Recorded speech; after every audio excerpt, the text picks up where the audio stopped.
Hello, Hi.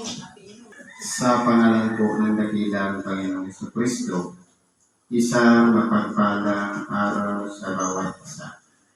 Andito po tayo sa pagpapatuloy ng gawain na kung saan meron tayong aralin o sitas na ipinagkaloob para talakayin at kunin natin yung pinakakahulugan o sustansya na siyang pakikinabangan ng ating nag-iisang kaluluwa.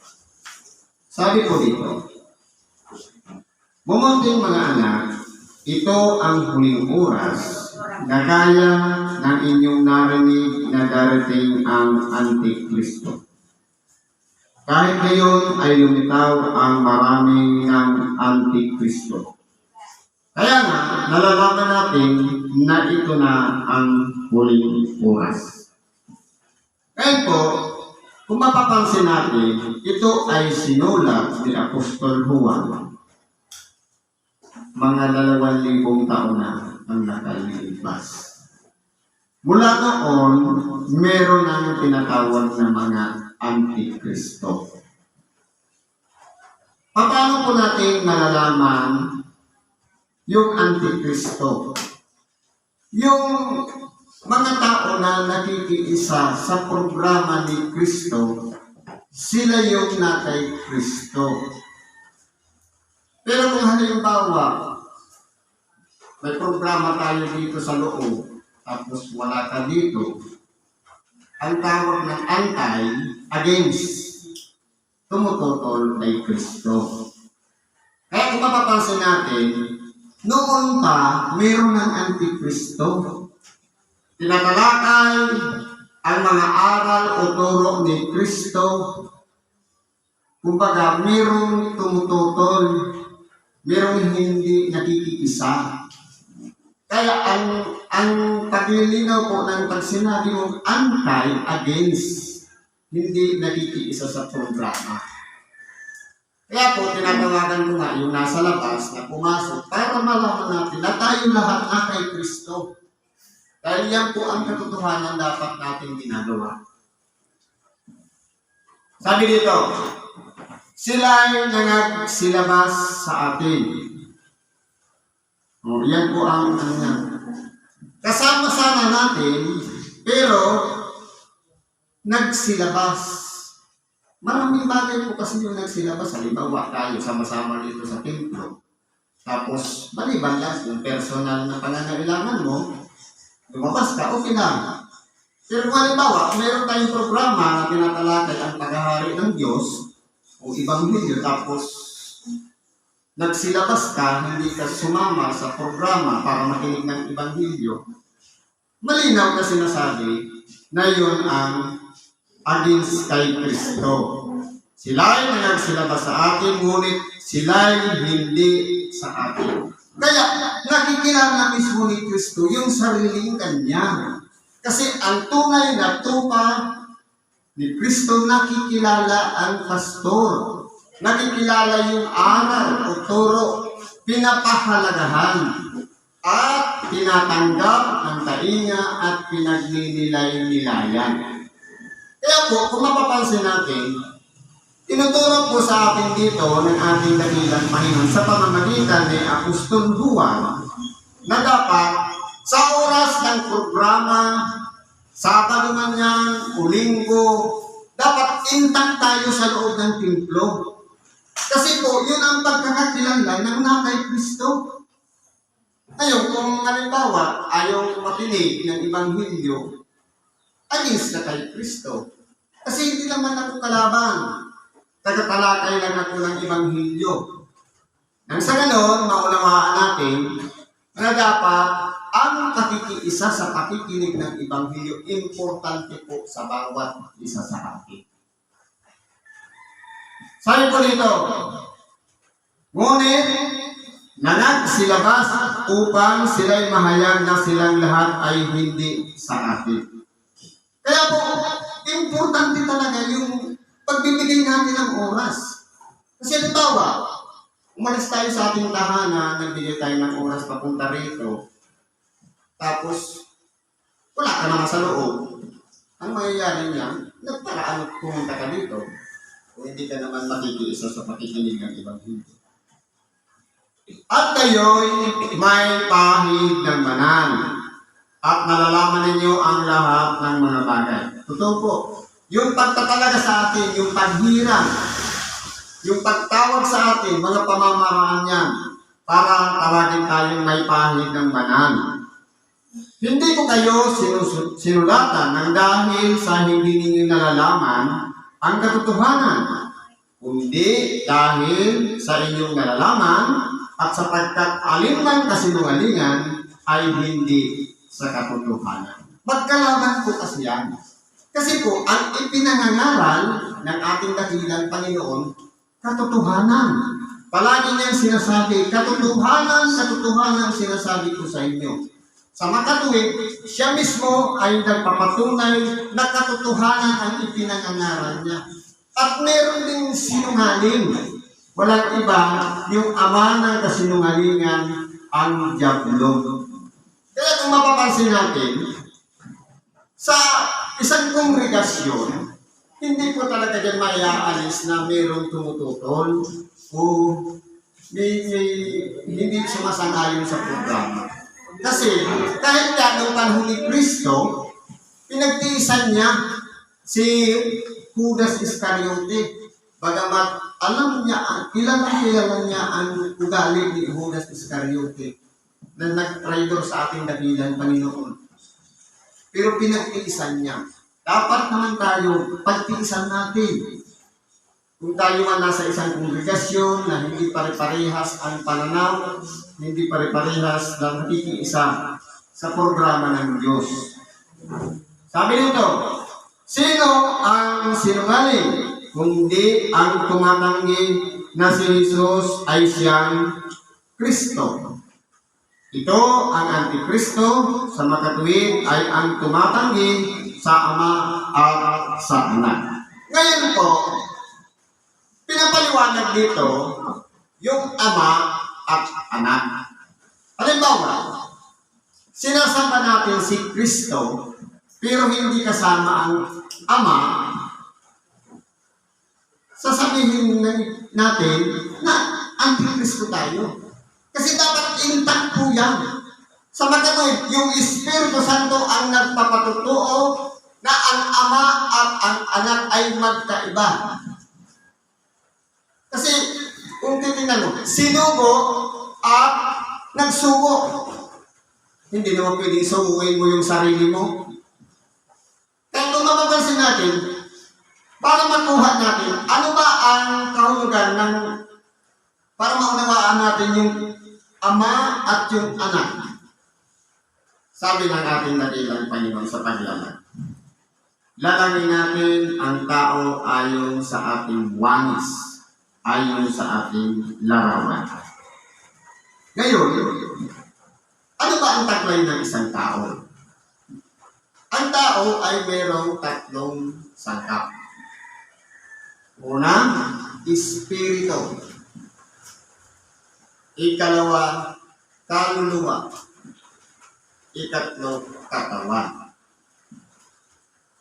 Ngayon, kung ang pagkakalalang sa tao ay wanis ng Diyos, ganoon din ang Diyos, may tatlo rin siyang kalagayan. Espiritu, walang iba ang Ama, at yung katawan, si Kristo na nagkatawang tao. Sino naman yung kaluluwa? Walang iba, yung nagising, yung nakinabang, yung Espiritu Santong nagpapatuloy ng gawa nung umakyat ang ating dakilang Panginoong Jesucristo. Kaya kung mapapansin natin, hindi pwedeng, kasi maraming nagdidebate tungkol sa oneness at Trinity. Sa totoo lang, kakarampot lang yung karunungan ng tao para unawain mo yung mga bagay na karunungan ng Diyos. Kasi po, malilito lang tayo, masisiraan lang yung ulo sa kaiisip kung ano ba talaga ang Diyos, siya ba'y tatlo, siya ba'y isa, o ano, dahil kakapiraso lang ang kaalaman ng tao. Maliit lang yung utak, sindakilan ng kamao. Para isipin mo yung mga bagay na walang hanggan. Tayo, may hangganan. Kaya nga namamatay. May katapusan ang buhay. Kaya, kung mapapansin natin, dito ipinakikilala yung tunay na nang kay Kristo. Sa makatuwid, kinikilala ang anak at kinikilala ang ama. Pero kung isa lang, sasabihin natin si Kristo na mismo ang Diyos, may mali. Dapat, si Kristo ang tinatawag na Jesus. Sabi nga sa ibang sinaunang mga Bible, Yeshua na Messiah. Pag sinabing Kristo, Messiah, pinahiran sa makatuwid ang ating dakilang Panginoong Hesukristo. Ang sino man tumatanggi sa anak ay hindi sumasakanya ang ama. Totoo po. Kasi dapat parehas yan, magkakumit ang dalawa na yan. Gumaganap tayo dahil sa kalooban ng ama. Halimbawa, bakit tayo nandito? Ipinangangaral yung Ebanghelyo mula kay Kristo at ama ang nagdala sa atin. Para-paraan. Merong tawag ng tungkulin, merong kasama ka lang na may karamdaman, merong dahil gustong-gusto mong makinig ng Ebanghelyo o kapapiran ka, para-paraan po yan. Pero ang ama lahat ang nagdala sa atin.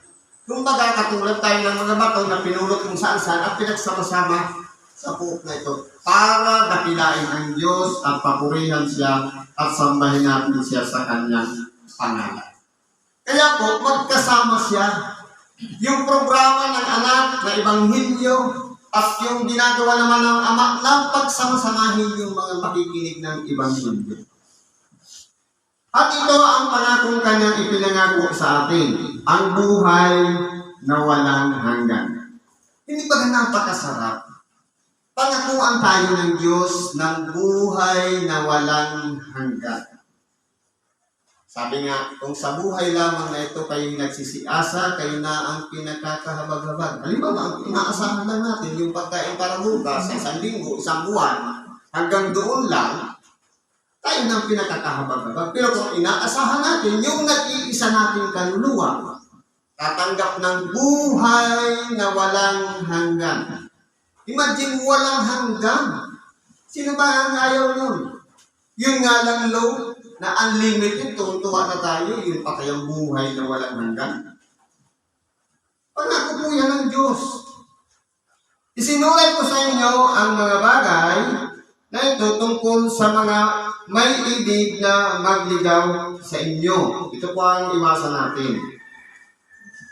At tungkol sa inyo ang tungkol sa inyo, ang pagkapahid na sa kanya inyong tinanggap ay nananahan sa inyo at hindi ninyo kailangan kayo turuan ng sinuman. Ngunit kung paano kayo tinuturuan ng kanyang pahid tungkol sa lahat ng mga bagay at siyang totoo at hindi kasinungalingan at kung paano kayo tinuturuan ito ay gayon kayo nananahan sa kanya. Ibig sabihin ko pala, ang tunay na pinahiran tinuturuan sa makatuwid, nakikinig. Kasi kung halimbawa, kasi kasama tayo sa pinahiran, tapos hindi tayo nakikinig, ang mangyayari po dyan, para ano pa, magpapaturo pa tayo. Pero dahil nga sa pahid ng banal, ipalalagay parang practice kasi yan sa buhay natin. Na ma-maintain natin ang pagiging isang mababang kalagayan. Kasi po, ang target natin, buhay na walang hanggan. Si Kristo nagtagumpay, ano ang susi na ginawa niya? Kapagkumbabaan. Ibinaba niya ng gusto ang kanyang sarili. Sabi, na bagamat siya ay Diyos, ay hindi niya inaring isang bagay, panangnan ang pagkapantay niya sa Diyos. Kundi hinubad niya ito at nakitulad sa atin.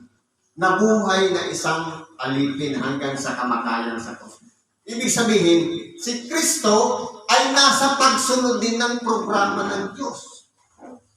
Kaya kung tingnan natin, no, di ba nung bautismuhan ni Juan ang mga makasalanan, bakit kasama siya? Dahil sa pagsunod. Ang tanong, meron ba siyang kasalanan?